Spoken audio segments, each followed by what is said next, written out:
하나님께 예배드리게 하심에 감사합니다. 이 시간 하나님께서 주장하셔서 말씀이 온전히 역사하도록 인도하여 주시옵소서. 부족한 자 지켜주시고 하나님의 뜻만이 온전히 전해지도록 도와주시옵소서. 하나님 앞에 겸손함으로 함께 드린 이 귀한 예배에 은혜로 충만케 해 주시옵소서. 예수 그리스도의 이름으로 기도드립니다. 아멘.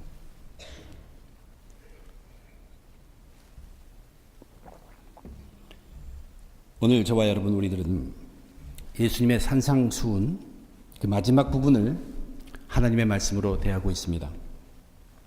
제가 거듭 이야기해왔지만 그때마다 주어지는 이 본문을 단편적인 하나님의 말씀으로 받고 이해하고 가르침을 받기보다는 이것이 예수님이 이 땅에 오셔서 사람들에게 선포한 설교라는 마음으로 받을 때 그 은혜가 훨씬 크다는 것을 고백합니다.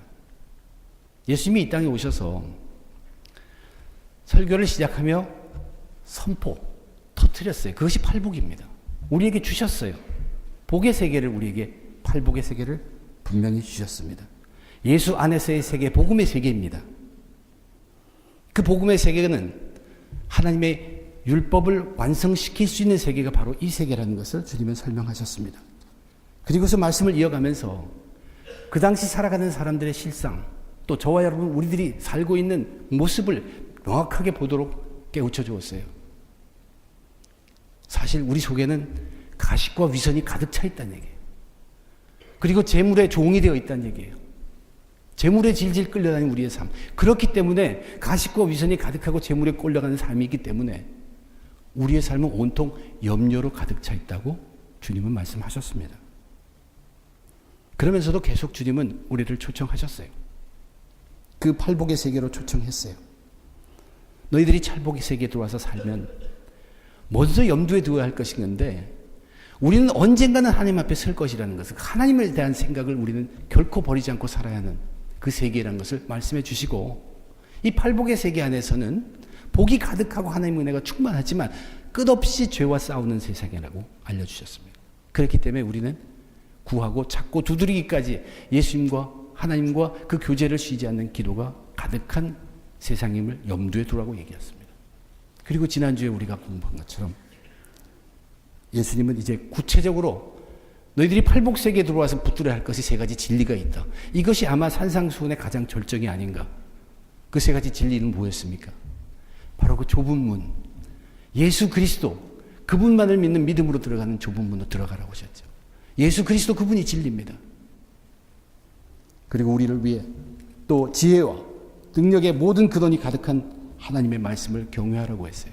노략질할 생각하지 말고 하나님의 말씀을 경외하는, 또한 하나님의 창조의 능력으로 우리를 놀랍게 변화시키고 이끌어 가시는 그 성령님의 충만하고 성령님의 예민해야 한다고 했어요. 이것이 우리의 살 길이라는 것이에요. 우리의 목숨을 걸고 그 진리라는 것 세 가지, 그걸 붙들고 살라고 주님께서 말씀하셨습니다. 예수님과 하나님의 말씀과 성령님입니다. 그리고 나서 그 진리를 소개하신 후에 오늘의 본문을 우리에게 알려주시면서 마감을 하십니다. 그런데 오늘의 말씀을 여러분 읽어보면서 알겠지만 이것은 분명한 경고의 말씀입니다. 워닝. 오늘 말씀 중에 예수님은 드디어 자신이 어떤 사람이라는 것을 밝히십니다. 22절에 그날에 많은 사람들이 나더러 이른다. 23절에 그때에 내가 그들에게 밝히 말한다. 그날 그때를 말씀하고 있다는 얘기예요.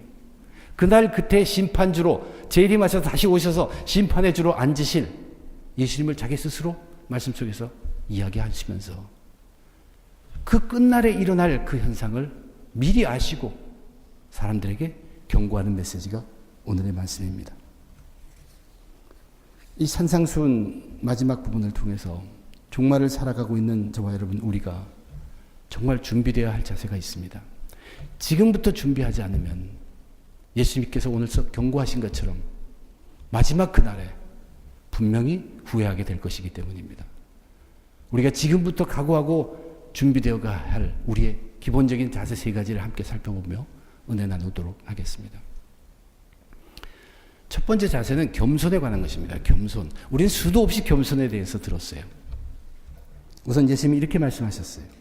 나더러 주여 주여 하는 자마다 다 천국에 들어갈 것이 아니요 다만 하늘에 계신 내 아버지의 뜻대로 행하는 자라야 들어가리라.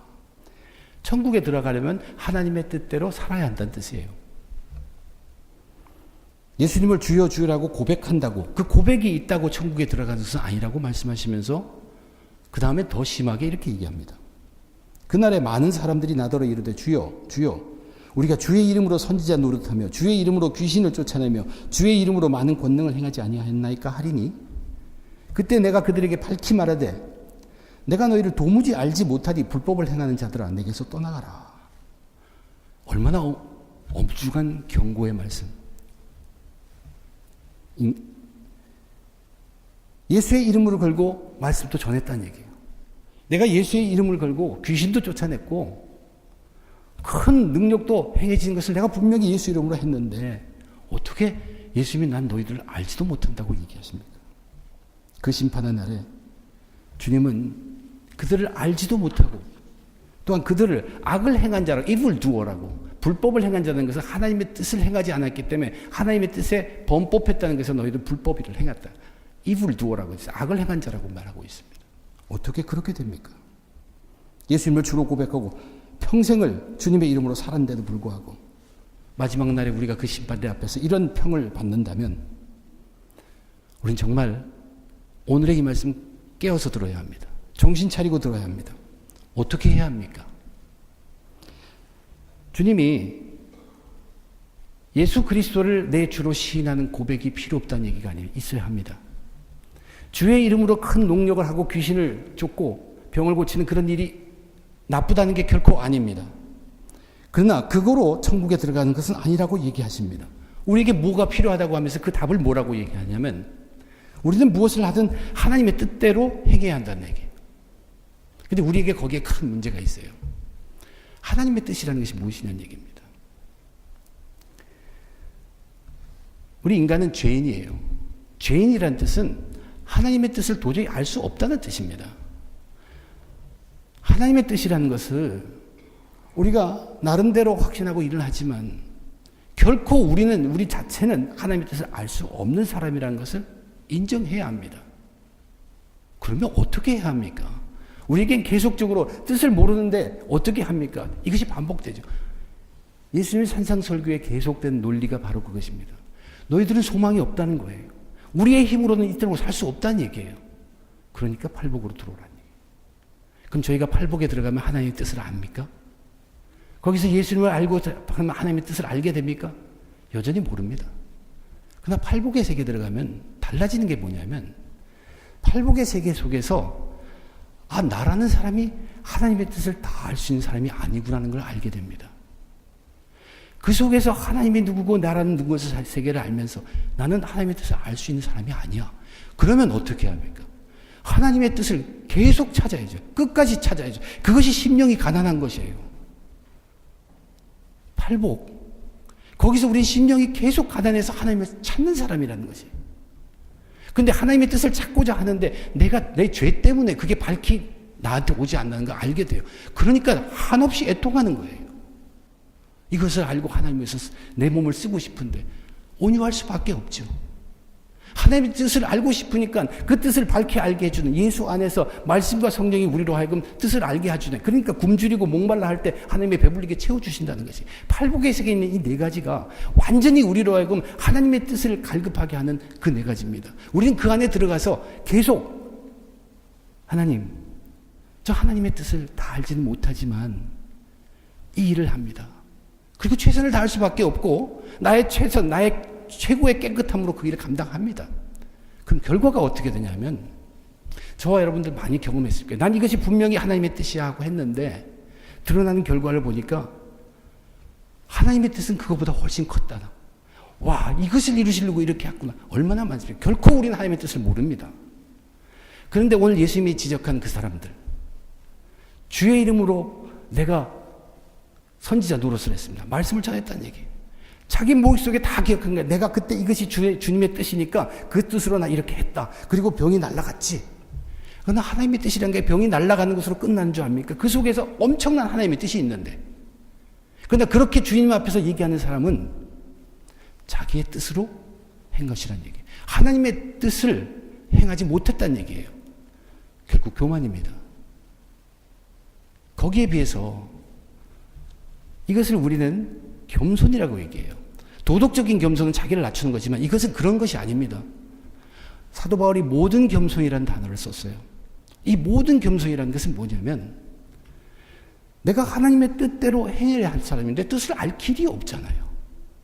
그것을 찾기 위해서 끝까지 나의 심령을 가난해지고 나는 끝까지 애통하는 거예요. 내 죄 때문에. 그리고 나는 끝까지 오직함을 지키고 끝까지 말씀과 성령을 갈구하고 갈급해야 하는 그것이 바로 우리의 그리스도인의 모든 겸손입니다.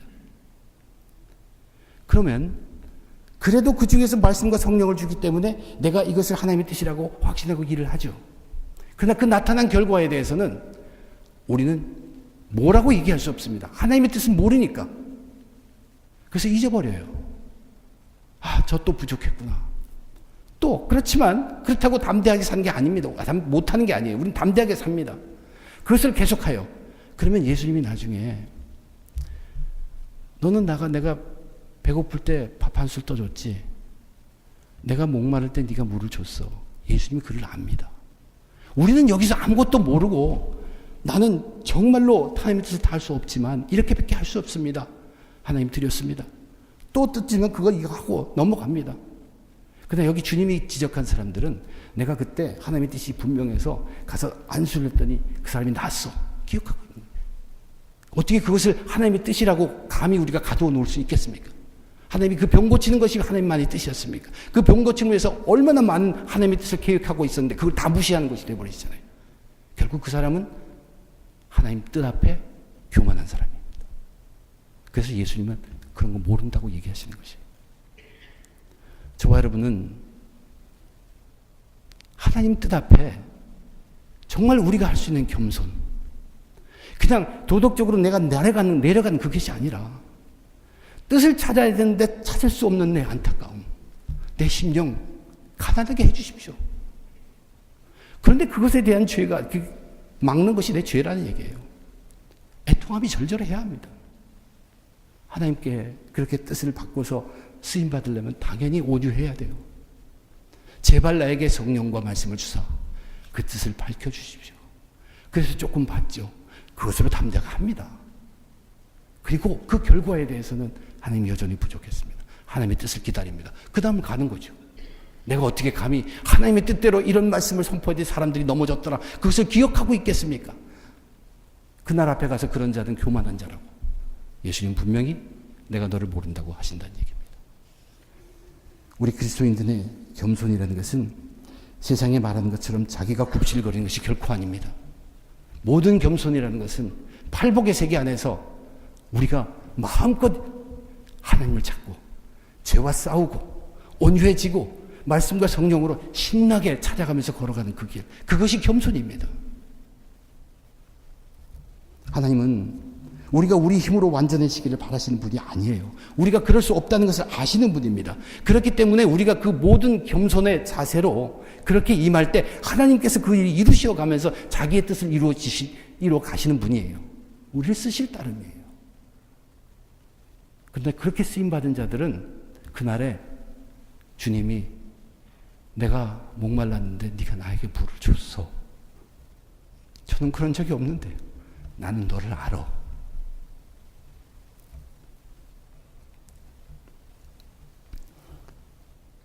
하나님의 생각과 우리의 생각은 다르다는 것을 항상 염두에 두십시오. 팔복의 세계에 들어와서 끝없이 하나님을 찾으시고 죄를 끝없이 애통하시고 끝없이 온유함으로 쓰임받기를 원하시고 끝없이 말씀과 성령을 구하십시오. 이것이 첫 팔복의 첫 사복이었습니다. 그 다음에 저와 여러분이 마지막 심판날에 후활하지 않기 위해 갖춰야 할 덕목 또 하나 주님께서는 우리에게 깨닫게 하십니다. 그래서 순종입니다. 그 다음으로 예전에 이 예수님 산상수훈의 이제 마지막 이야기, 반석 위에 지은 집, 모래 위에 지은 집에 관한 이야기인데 설교를 다 마치시면서 맨 끝에 주님께서 마지막 이야기하면서 끝에 단어가 뭐냐는 얘기예요. 그 무너짐이 심하니라. 이거 경고 아닙니까? 주님은 분명히 반석 위의 집과 모래 위의 집을 바꾸어서 마지막을 너희들은 창수가 폭풍가 불어와도 그 집은 넘어지지 않고 서 있으리라 하고 희망차게 끝낼 수 있잖아요. 그렇게 끝내지 않았어요. 너희 무너짐이 심하니라. 너의 파괴됨이 심하니라. 거기에 남아있는 거 하나도 없을 것이다. 경고입니다. 주님이 들려주신 말씀은 이렇습니다. 그러므로 누구든지 나의 이 말을 듣고 행하는 자는 그 집을 반석 위에 지은 지혜로운 사람 같으리니 비가 내리고 창수가 나고 바람이 불어 그 집에 부딪히되 무너지지 아니하니니 이는 주추를 반석 위에 놓은 까닭이요. 나의 이 말을 듣고 행하지 아니하는 자는 그 집을 모래 위에 지은 어리석은 사람 같으리니 비가 내리고 창수가 나고 바람이 불어 그 집에 부딪히며 무너져 그 무너짐이 심하니라. 여기 두 사람이 나오죠. 지혜 있는 사람과 어리석은 사람입니다. 그런데 지혜 있는 사람도 일을 합니다. 어리석은 사람도 일을 합니다. 일을 안 하는 것이 아니에요. 나의 이 말을 듣고 행하는 자는 반석 위에 집을 세운 지혜로운 사람이다. 그러면 그 반석은 나의 이 말입니다.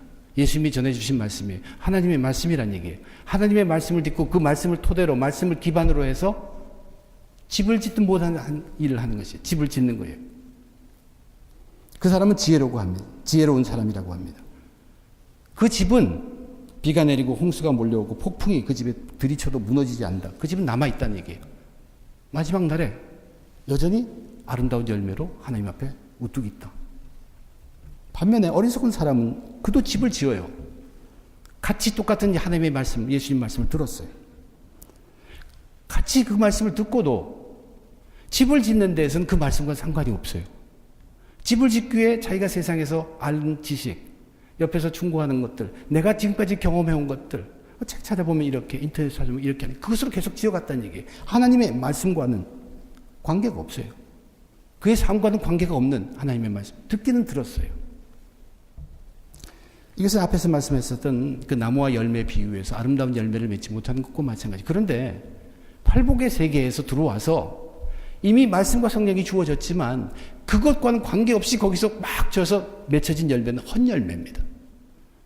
그래서 마지막 날에 다 사라지고 없어질 수밖에 없다. 다 떨어져 버리고 하나님 앞에 남아있던 열매가 없다는 얘기입니다. 예수님이 뭐라고 얘기하냐면 그 무너짐이 심하니라. 다 없어지고. 굉장히 심각한 말씀입니다. 이제 여기서 우리는 말씀에 순종해야 한다고 얘기합니다. 순종의 덕목을 얘기해요. 근데 말씀대로 행해야 된다고 했는데 이 말씀대로 행해야 된 것을 저는 말씀의 순종함으로 표현합니다. 이 순종이라는 것은요. 말씀으로 살아가는 것이고 말씀이 이끄는 대로 살아가는 것이고 말씀 때문에 살아가는 것이고 말씀을 위하여 살아가는 것입니다. 완전히 거기에 끌려가는 것이에요.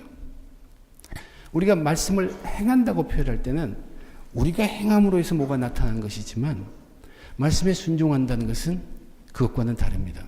팔복의 세계 안에 들었어요. 이제 모든 겸손으로 갖춰지죠. 끝없이 하나님을 찾습니다. 거기에 말씀과 성령이 우리의 길을 앞을 밝혀줘요. 예수님이 뭐라 그랬어요? 팔복의 세계 안에서 그렇게 그것으로 가득 찰 때 우리가 무엇이 됩니까? 우리가 노력해서 하는 것이 아니라 그 말씀과 성령 진리들이 우리를 이끌어서 세상에 빛이 되게 한다고 했죠. 그 세상에 빛이 되는 것이 바로 긍휼과 청결과 화평과 희생하는 나머지 네 가지 팔복에 있는 나머지 네 가지 복입니다. 그래서 우리는 세상에 드러나게 됩니다. 우리는 숨겨져 있는 사람들이 아니에요. 하나님이 나타내서 보이게 한다는 얘기예요. 우리가 하는 게 아니라. 그게 말씀의 순종입니다. 말씀이 나를 이끌도록 만드는 것이에요. 그것이 철저한 말씀 앞에 순종이라는 것이에요. 만약 우리가 그런 말씀의 삶을 관계없이 산다면 우리가 말씀을 보고 들어서 난 이렇게 해야겠다는 그 삶이 아니라 말씀에 저지란 얘기예요. 이 말씀이라는 그 끝이 없습니다. 시대를 돌아서 끝이 없는 것이에요. 이것은 왕성해져 가야 한다는 그 뜻이에요. 점점 자라가야 한다는 것입니다. 평생을 살았는데도 자기 착각 속에서 말씀과 상관없이 이건 이렇게 하면 돼 하고 계속 살아서 마지막 날에 그 사람은 어리석은 사람이 될 수밖에 없습니다. 우리는 하나님의 말씀을 주체로 삼아서 말씀에 순종하며 말씀대로의 삶을 살아가야 합니다. 두 가지 덕목을 말씀했죠. 겸손과 순종입니다. 근데 이 겸손도 순종도 이 세상에서 말하는 그 덕목, 도덕적인 겸손과 순종과는 다릅니다.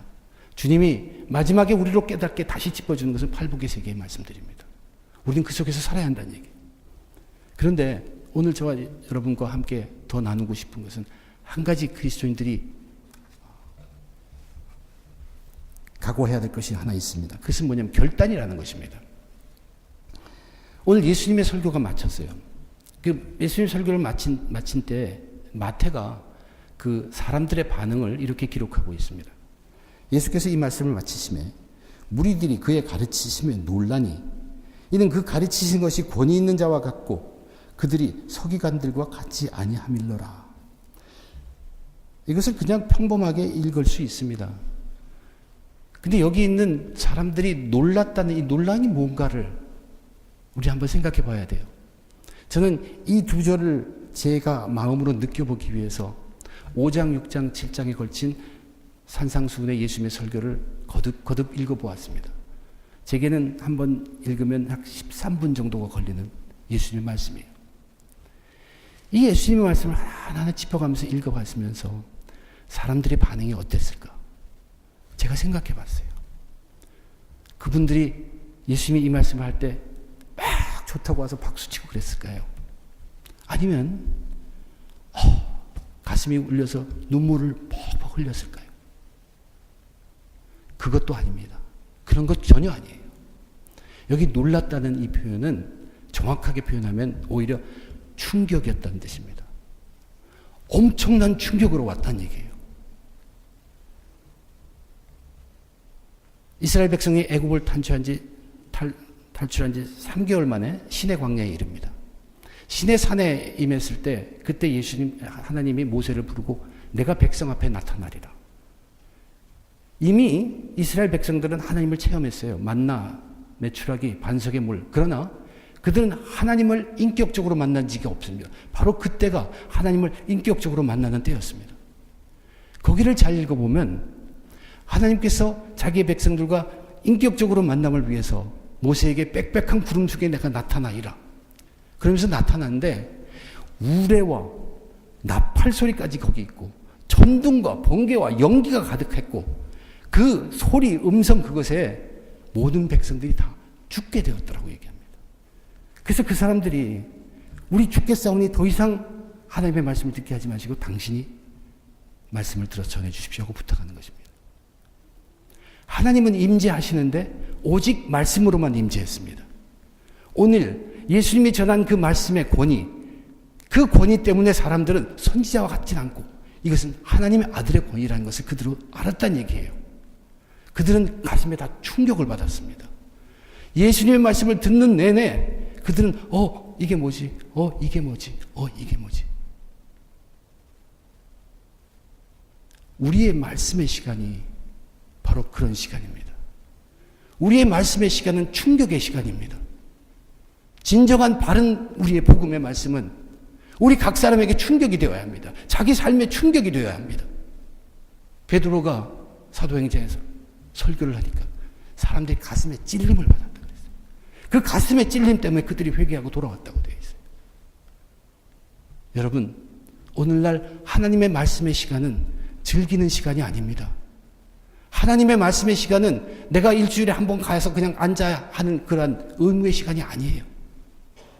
이 말씀의 시간은 충격의 시간입니다.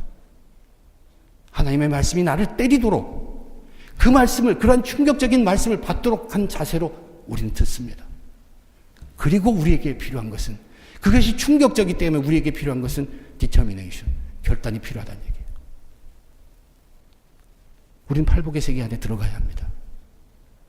그리고 그 말씀, 오늘의 모든 것은 사실 이 말씀에 관한 것이라고도 볼 수 있습니다. 하나님의 뜻을 알게 하는 진리의 세 가지, 예수 안에서 말씀과 성령으로 하나님의 뜻을 알죠. 그 뜻 앞에 우리는 철저하게 겸손해야 됩니다. 그리고 그 말씀이 인도하는 대로 우리는 완전히 우리를 맡겨야 돼요. 순종해야 돼요. 그 말씀의 시간이라는 것은 저희의 충격이 되는 시간이 되도록 해야 합니다. 저와 여러분이 함께 모여서 이 예배드리는 이 시간은 이런 모양이든 저런 모양이든 저도 그렇고 여러분에게 그렇고 충격의 시간입니다. 그런 사모함이 있어야 합니다. 그래서 우리는 결단해야 합니다. 오늘 예수님께서 전한 말씀은 분명히 경고라고 했습니다. 이것은 우리에게 충격이 되기에 충분합니다. 오늘 말씀 중에 한 가지라도 순종한 자세로 내 삶을 바꿔가야 합니다. 이것은 우리의 삶 속에서 계속되어야 하는 것입니다. 그래야 우리는 마지막 날에 예수님이 나 너 몰라, 우리가 다 심하게 무너지는 그런 일이 있지 않다는 얘기입니다.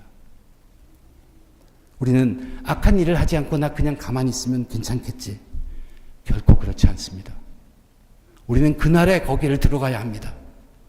예수님이 거기 있으실 것입니다. 모두 마지막 때를 맞이할 것입니다. 주님이 초청하신 팔복 안에 우리 들어가야만 하는 사람들입니다. 거기에 가득한 진리와 함께 모든 겸손, 철저한 순종, 그것으로 계속 우리는 결단하며 아름다운 열매 맺으시기를 주님의 이름으로 축원드립니다. 기도하겠습니다. 하나님, 죄인된 우리들이 또 모였습니다. 하나님, 이 시간도 우리는 죽습니다.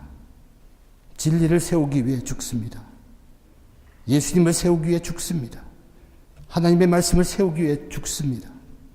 성령님을 세우기 위해 죽습니다. 하나님, 그럴 때 하나님께서 우리를 살려주심을 믿습니다. 아버지 하나님, 하나님의 뜻 아래 내가 할 수 있는 최고의 겸손을 이룰 수 있게 심령이 가난하고 늘 애통하고 온유하며 말씀과 성령을 갈급하게 하여 주시옵소서. 말씀에 천천히 순종하여 말씀이 이끄는 대로 긍휼의 삶, 청결의 삶, 화평의 삶, 희생의 삶이 세상에 드러나도록 하여 주시옵소서. 매번 말씀 때마다 충격받아 그때마다 결단하여 변화되는 우리의 삶이 되게 주님 축복해 주시옵소서. 감사하며 우리 주님 예수님 이름으로 간절히 기도드립니다.